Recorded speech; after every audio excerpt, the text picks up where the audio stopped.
is Randy Horton, and this is the Don't Talk Right podcast. And this episode, I'm talking to Neil Gardiner. He's a singer, songwriter, musician from Manchester, or Manchester area anyway. Welcome, Neil. Welcome. Thank you. Good to see you today.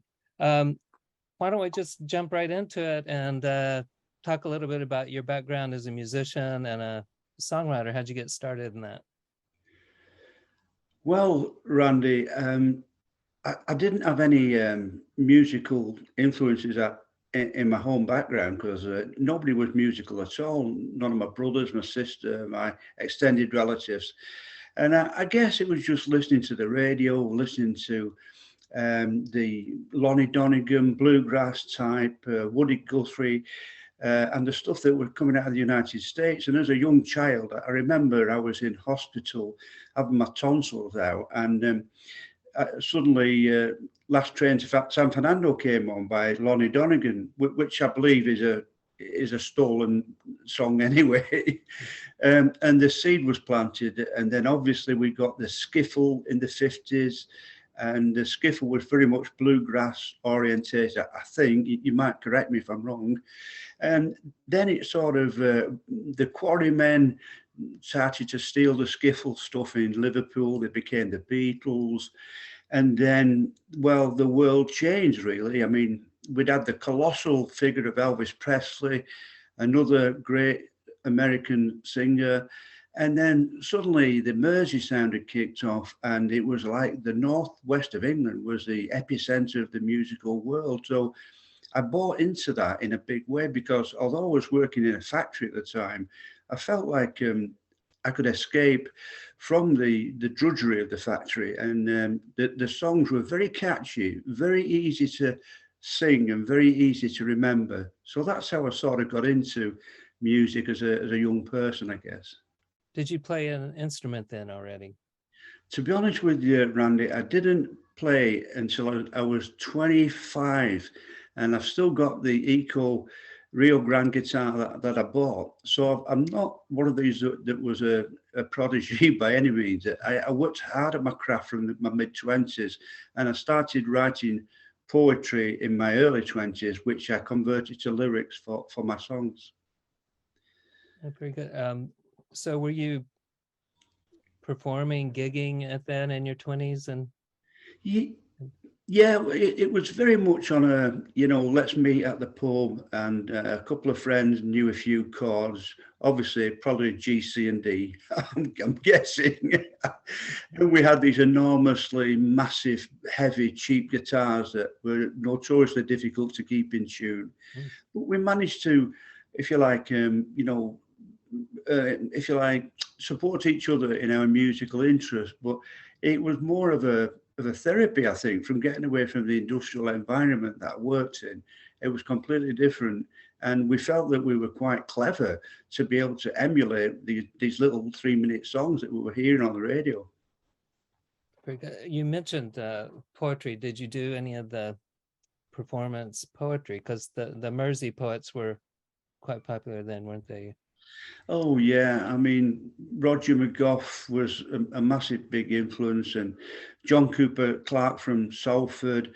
I mean, I'm not going to. You know you're a poet yourself. You know the influences that we all have.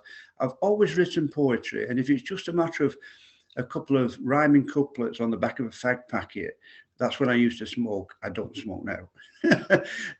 So yeah, and I used to keep them, and I've still got lyrics that I've written 30 odd years ago that I can still reuse and form into perhaps a middle eight or something like that of a song. So yeah, I've always been, poetry's been my first love really, and I think it's fantastic.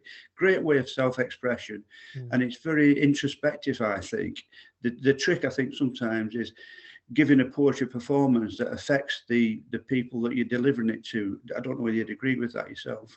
No, yeah, I would definitely agree. It's a different thing to write, to just write for yourself, to sort of get it out of your head or to get your emotions. That's another thing to try to connect with, and to connect with people on paper is different than connecting with people who are in front of you too. I mean, very different, which sort of leads to the next question. I mean, you wrote poetry, you wrote lyrics, you converted some poetry to lyrics.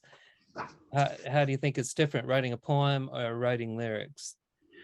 Well, that is a really interesting question. A really interesting question. I think that the lyrics, if your lyrics are from a poem, I don't think you will be able to tell if you're clever enough to change them slightly and make them into a sort of a formula that will fit three or four chords. And I think that you can use them both. They both are interchangeable. I could deconstruct one of my songs and make the lyrics the poem. I mean, I could probably give you a quick example if that was all right. Yeah, sure. I, I, I wrote one about when I was reminiscing about when I was 23, and it goes. I thought I'd live forever when I was 23. Didn't think that the normal rules of life applied to me. But now I've got a bit older and I've got my own family. Still, mortality doesn't really seem to matter much to me. Now that's one of my songs, but it's also, I think, a poem. If Mm. you'd agree, you may not, but that's where I'm looking at them as being probably interchangeable. And I use Bob Dylan as a great example because Bob Dylan is a massive colossus for me. Mm. But I don't think, and please don't shoot me down in flames, I don't think he had the best voice in the world.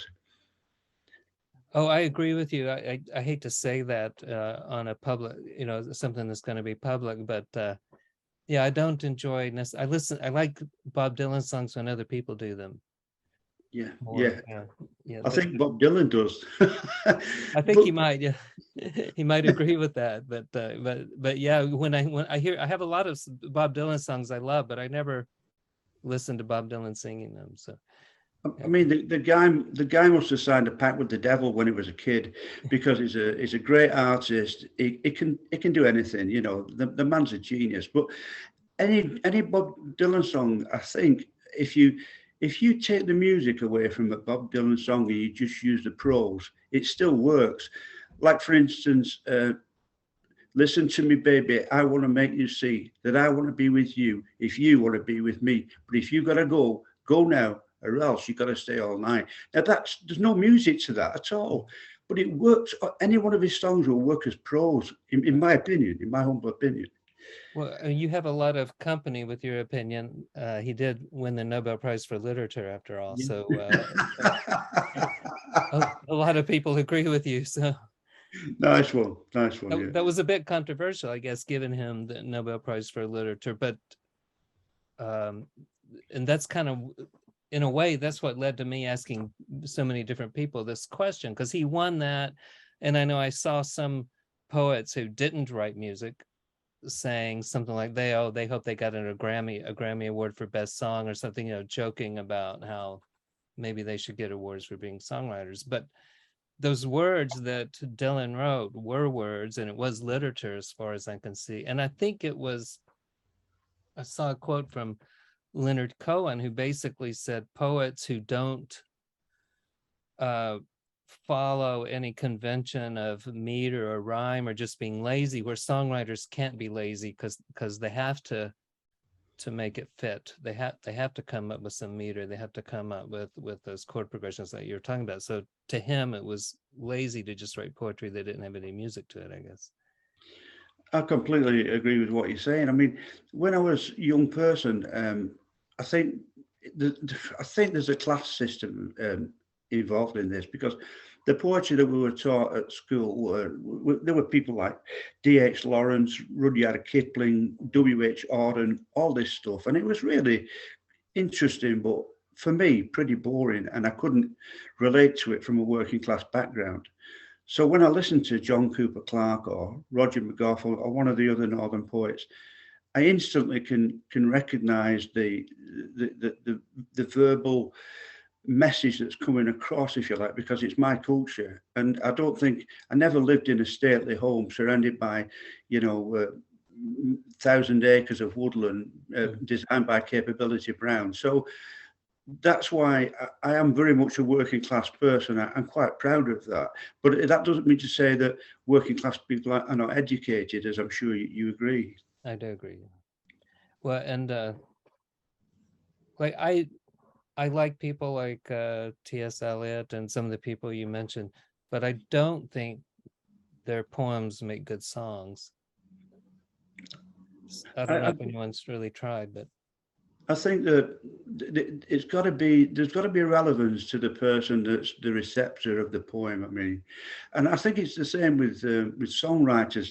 I think like Lennon and McCartney together. I saw John Lennon as a total cynic, and perhaps Paul McCartney as a pragmatist, a romantic pragmatist, probably. But together, they were the yin and the yang, and Mhm. the songs that they wrote together were absolutely amazing. And for me, that once that partnership split up, it was a real sadness because I thought the world had lost a little bit of something. I know that sounds very dramatic, but you know, No, I think many people in the world agree with you on that as well. I mean, Paul McCartney just seems to be able to write brilliant pop melodies without even thinking. But it does seem like Lennon brought more depth yeah. to the songs. I think so, and I think it's a shame that he was assassinated. It really, I mean, because I think he had an awful lot more to offer. But I mean, that's life. We can't alter the past, can we, Randy? We can't change it. It's we can mourn it and grieve our losses, but we can't change them now. And I think that's another thing that I hope you don't mind me just going on a little bit of a rant, but I think when you do, and I'm not talking about you or anybody specifically, but I could do cover songs forever. And I would do songs that I really like, and I'd do them all night till 3 in the morning up with a bottle of wine. Love it. But anybody that gets up on that stage and does a poem or a song or a prose that is specific, individual, and unique to them, I've got nothing but massive respect for them because they're giving a part of themselves, aren't they? Yeah, it takes it's a different kind of it takes a lot of courage to get up and play a cover song, but it's a different kind of courage. It's more personal. I think you're really laying yourself out there. Yeah. I I agree. mean, I know when you run one of your open mics, and that's one of the things that I like about you. You just sit back, let it happen, and you let people express themselves, and without any direction from yourself. And I respect that, and I think everybody that performs there respects that freedom, if you like. Well, I hope so. I did want it to be as free as possible, Yeah. and there's never been a problem. So there's certain kinds of things I might intervene and say, no, we're not having it. Like, very, very, very racist stuff or something like that. Abusive things. But I've never had a problem so far. Hopefully, it never will be. No, no, of course not. And I'm sure if there were, you would step in. I'm confident of that. No. Well, I what mean, about you've mentioned a couple of songwriters. What other songs were well, very influential? yeah, well, I sort of thought you might ask me this, and last night about 3 o'clock in the morning, I was thinking, wow, how do I encapsulate 70 years of songwriting influence? Because everybody remembers the songs, but not really many people drill down and find out who the songwriter was. I was influenced by a guy called Cat Stevens, and he's now called Yusuf Islam, I believe. He's converted to Islam. And he did stuff like Father and Son, Moon Shadow, Wild World. And he did a song like called First Cut, The First Cut is the Deepest, which was recorded by P. Arnold, I think. Sheryl Crow, every man and his dogs had a go at that. The guy was a massive talent. And then when he was converted to Islam, he walked away for 40 years. Mhm. And the story I heard was that he was walking through the living room one day and his son had left his acoustic guitar on the side of the settee. And after 40 years, he picked it up and re engaged again with music. So that is quite an inspiration to anyone that's been away from music for a while, isn't it? You can come back to it. I asked you about how you got started, but I haven't really asked because you started writing songs very early on. So how many how much stuff do you have out there? Uh, Right. I yeah. think I've probably written over 100 songs, definitely. Most of my songs, as you've probably figured out, humorous with a satirical undertone. I sometimes have to draw my neck in a wee bit, and I'd say probably 30% of the songs and really not keepers. But the rest, I think, for me, they really stand the test of time, because I wrote one about a recession, a recession on tell your dad, tell your mum, tell your daughter, tell your son, there's a recession on. Well, I've been singing that for 30 years because there's always been a recession on. It's we're either in the middle of it, or one is about to hit us. I know it seemed that way, and So then yeah, everything's in the style. I mean, if you went into the next room here, Randy, and I got a couple of my briefcases out, they're full of handwritten lyrics and typewritten lyrics, and now everything's downloaded, everything's on a USB stick. And so I've written prolifically, and a lot of the time it's a therapy, if I'm being fair. I'm sure Sarah will know about this. If you're having a rubbish day, I'll probably write something in a minor key that's very introspective, and it may flow, it may not. And if I'm having a good day, put it in like a G, C major, and let's have a little bit of a sing song and a dance. So I think it's a self-therapy technique that I'm using for writing my songs. And I think going to the open mic that you run, I'm noticing that some of the songs run and some of them don't, and it's a great feedback for me, because obviously, I mean, it must be the same for you guys. You keep the ones that people like, don't you? Yeah, for sure. So in answer to your question, yeah, I'm quite a prolific writer. I mean, I don't want to be one of these songwriters that write hundreds of songs and they're all rubbish. But because I've been doing it for 40 odd years, you just have to do the maths. You collect a lot of songs, I guess, over that time. All right. So have you recorded a lot of them, or? Yeah, I mean, funnily enough, and this sounds really pretentious, and I don't mean it to be, but I know that Sarah said she was a bit of a fan of Squeeze. Well, and probably yourself. But I went on a cruise to New York. I mean, never been to America before, and New York was like just a massive big theme park for me, rather than I didn't even think I was in America most of the time. But anyway, on the cruise was a singer-songwriting class, which I joined, run by Chris Difford, believe it or not. So I met Chris Difford quite a few times, and we had a bit of a mentorship session and all this stuff. And he had his own musicians and songwriters there. I had a marvelous week. But what I found, Randy, the weird thing was they started with a piece of A4 paper, and they just put a few rough lyrics down, and then they said, "Yeah, we'll do a middle eight there, break to a minor key there." And I thought, that's what I've been doing for 40 years. I thought I'd get the word, if you know what I'm saying. So you're already doing what the masters are doing. But yeah, I mean, I don't mean to be. I'm not trying to big myself up in any way, but Chris Difford was great, and he did a little bit of a one-to-one about his days with Jules Holland and Squeeze. So I suppose, I mean, when it comes to songwriting influences, I mean, Burt Bacharach, a fellow, one of your American colleagues, what a guy. He wrote, let's see, I tried to make a note of them, but Walk On By for Dionne Warwick, and Look of Love, Say a Little Prayer, I think, didn't it, was it? The guy was amazing. He just was fun. So I used people like him, Bob Dylan, Smokey Robinson. Wow, you know,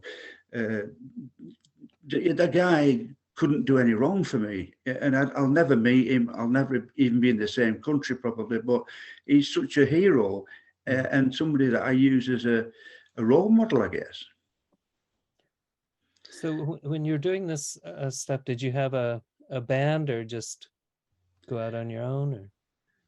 Or that is the thing. I used to play with people, and then sometimes I'm not the best ever at playing with other people. I don't know. It's not that I mean, I get on with people. I'm very sociable, but probably when you do something on your own, you've got total control, and you can put it in the key you want. You can sing it in the time signature you want. You've got your total control over your. I wouldn't say talent, because that's too big a word. Over your product, if that's the right word. Right. Good.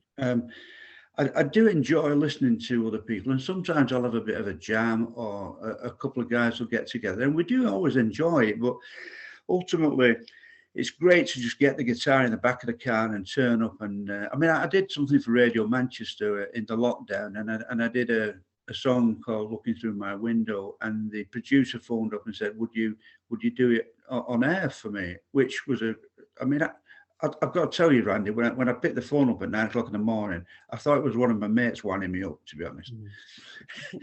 So I did all the usual things, because I've not got any media training like you probably have. Oh, So I I don't said, have any media training either. all right.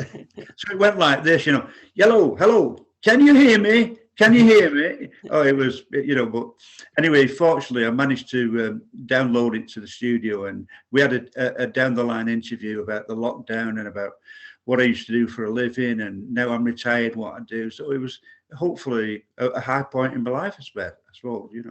Oh no, yeah, that's excellent to get. Did you get any feedback from the public, so to speak, with it going out over the air? Yeah, I think a lot of people seem to like the. I was looking at the pandemic from the the position of someone. I mean, it's an isolated person looking out of the window that was unable to get out, perhaps an elderly person, and it was more or less a bit of a George Harrison "All Things Will Pass" type Mm. song, but it was okay. I mean, at some stage, I'll perhaps download it for you to have I appreciate your opinion on stuff like that, but it's like anything else. I don't want to be a ever have been. If ever I said to someone, "Oh, I'll send you this music clip," I always say to them, "Could you please send me something of yours back so I can listen to what you're into?" Because I learn from listening to other people. When I go to one of your open mic nights, I steal things, and I've got to cough that to you now. Mhm. If you give me a riff on your bass and I like it, I'll steal it and I'll put a few words to it. So I'll give you fair warning, Randy. Well, I don't usually do anything original enough, I think to be recognizable. So you're okay. Sarah Oh, might come up with something, but I'm doing well if I could just stay on the beat. So well, listen, I love it. It's just, I mean, I don't know how you even came across that place, but it's got everything that anybody could need. Everybody's chilled out and everybody's relaxed and everybody just enjoys each other's company, and that is massive for me. But as far as music's concerned, it is definitely. When I was a kid, I'd never heard of these places like San Bernardino and the Battle of New Orleans and all these Americanisms, and we were immersed with the. Is it called Americana now? I'm not sure what the term yeah, is. that term people use the term Americana a lot, but they don't always seem to be referring to the same thing. So I No. think some people use it just to refer to any American music. So Yeah, but the influence that the you guys in the States had on us. I mean, we had like a coal fire and an outside toilet, because I was really working class as a mm, kid. And when we got a TV in the early 60s, mid 60s, and we saw the Americans with these electrically operated garage doors and walk-in fridge freezers and these big Cadillacs, we honestly thought it was another world, and it was really. So that's when, after watching all the cowboy, the Bonanza and Gunsmoke and all the rest of it, you become completely immersed in the American cowboy Western culture, which we had no clue or any idea of in reality. But escapism, I guess, Randy. yeah, it is. I mean, in reality, most Americans don't have much connection to that. It's somewhat, they're just as far away from it as English people. I mean, I grew up in Texas, and my grandfather raised cows, so I worked with cows some, but it's nothing like the movies. It's a totally different kind of.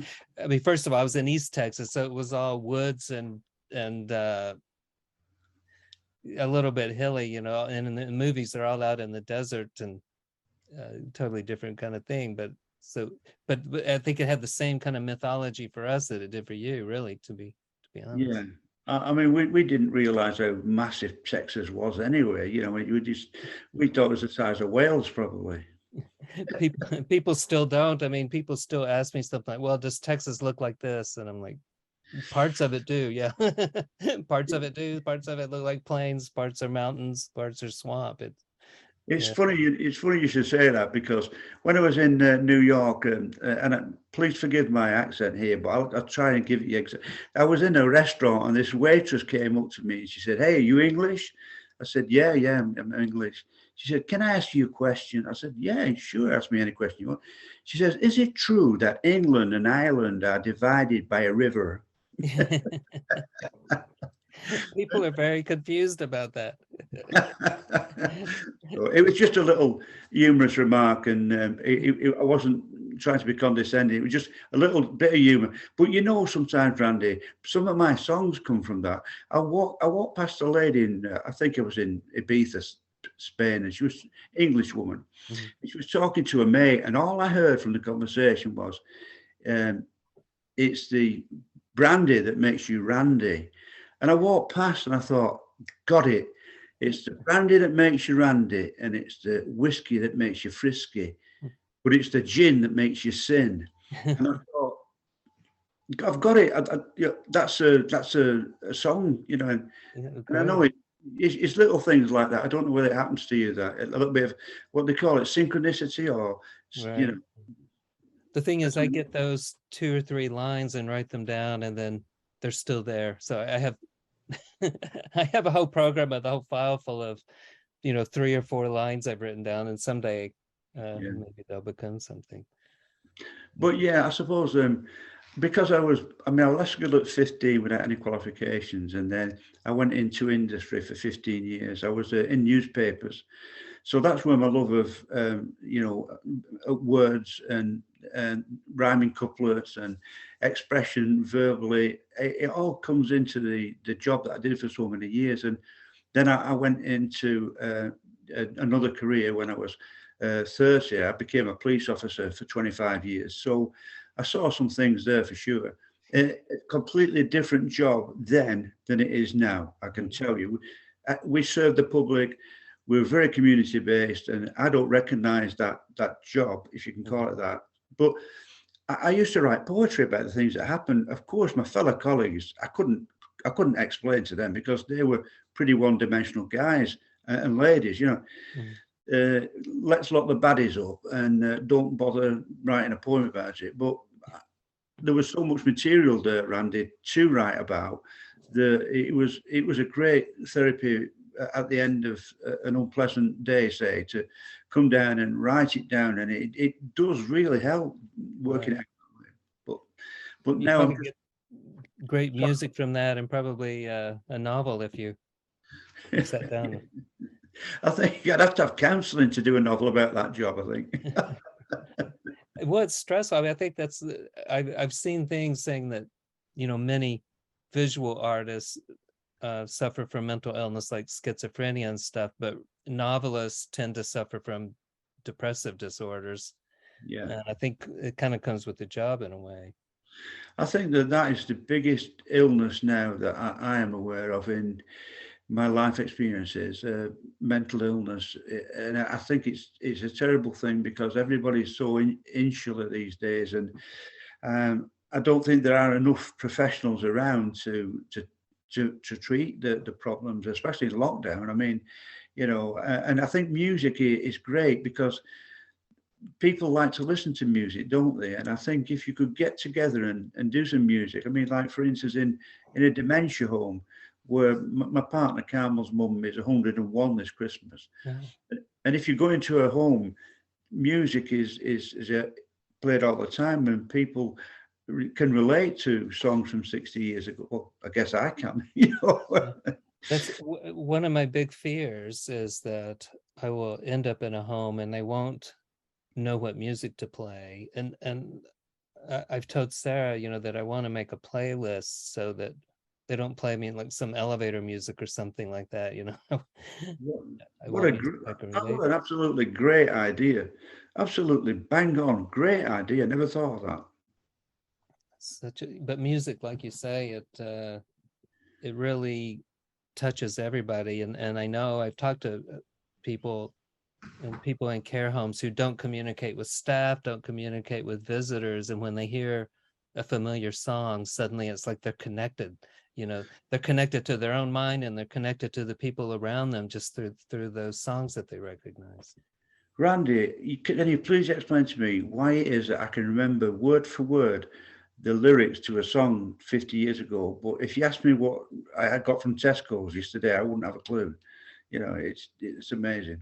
I don't know if anybody understands it, but it's definitely something to keep in mind. That's just a way to sort of, and they say, when you listen to a song 60 years old, you think it might make you feel older, but it makes us feel younger when we reconnect with those things. So what you said before about taking you back to a moment in time, it is absolutely true. I remember in 1960, and I was on Blackpool Centre Pier as a 10-year-old kid, and I heard a song by Johnny Kidd and the Pirates, "Shaking All Over," and I YouTubed it last night, and it's still as fresh. And when I researched it, the guy that sang it, the lead singer, he was killed, unfortunately, in a road traffic accident. I think it was in Bolton, about 14 miles away. And I thought everything seems to be connected if you look long enough, doesn't it? But Sergeant Pepper, when we bought the album, I think I played it to death, because it was a seminal album. And there are certain albums and certain songs, I think, I don't know whether you agree with this, that make a difference to the trajectory of music in the future. They do. So I think that might be a great place to wrap it up with a look toward the future, since we've done about our 30 minutes, and I usually end these very abruptly. So I want to end this in a more organized way and say thank you, Neil, for chatting with me, and fascinating stuff and fascinating background. I really enjoyed it. Listen, thank you very much for giving me the opportunity. I look forward to seeing you soon.